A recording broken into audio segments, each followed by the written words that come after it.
Hello, my name is Derek Fernando Levitt, and this is my interview with Samantha Ann Murphy on the art of the film industry.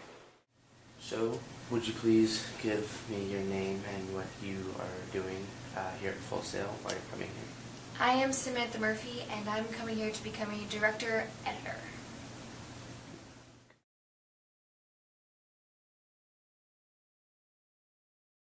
I have found that lately it's hard for me to read books, and the church that I've been going to is finding it hard for the congregation to intake the sermon just because we find it boring. We don't mean to find it boring. And so lately what my preacher has been doing is showing movies and then preaching a lesson through a movie. And that's what I would like to do, is teach lessons in movies in an artistic way. Awesome. Okay.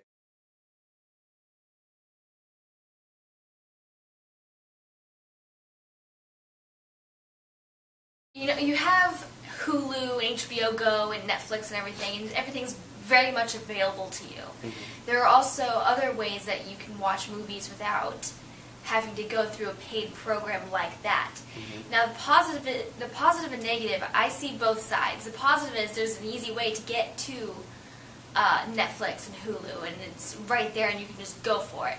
The negative way is watching movies illegally, and the people in my industry are not getting any compensation for that. We're not getting paid for the movies that are being watched illegally. So that's the negative aspect I feel when imagery is so easily accessible.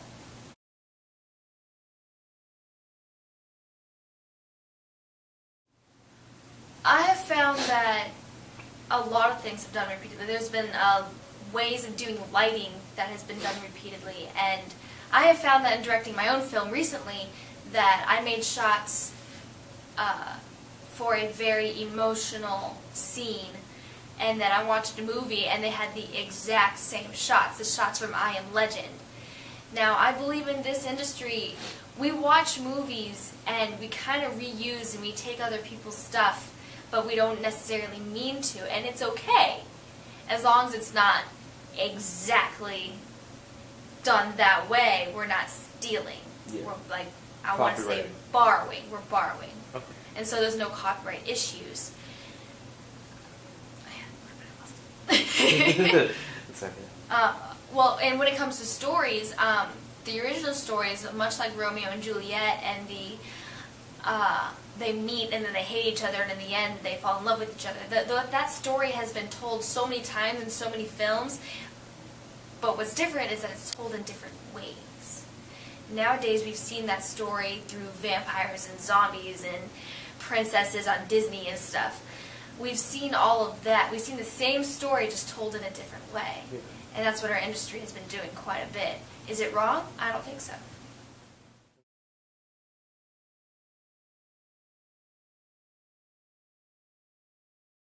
My favorite visual artists, I would have to say, would be along the lines of Spielberg and Tim Burton.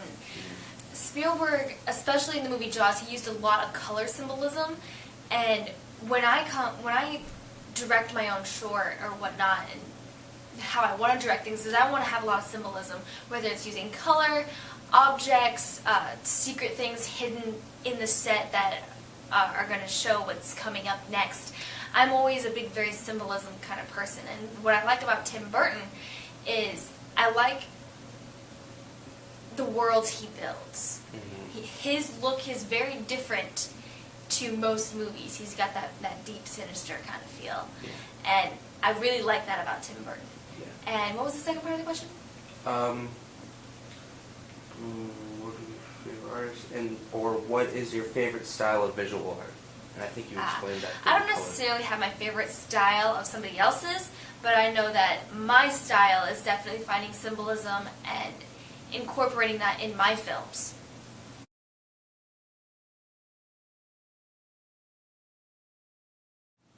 When it comes to visual art, I don't have so much of a big influence when it comes to visual art. When it comes to storytelling, watching movies is the best way to know how to learn how to make movies. And what Full Sail does for me is it takes what you already know about movies, ruins it for you, and then brings it back. And watching movies that I have a story in my head, and I'd watch movies along the same story. Like I have watched How to Deal, Raise Your Voice, and P.S. I Love You in doing research in what I want my feature film to be. And movies like that, storytelling-wise, is how I find my inspiration. Okay. I guess hopefully that answered at least part of your question.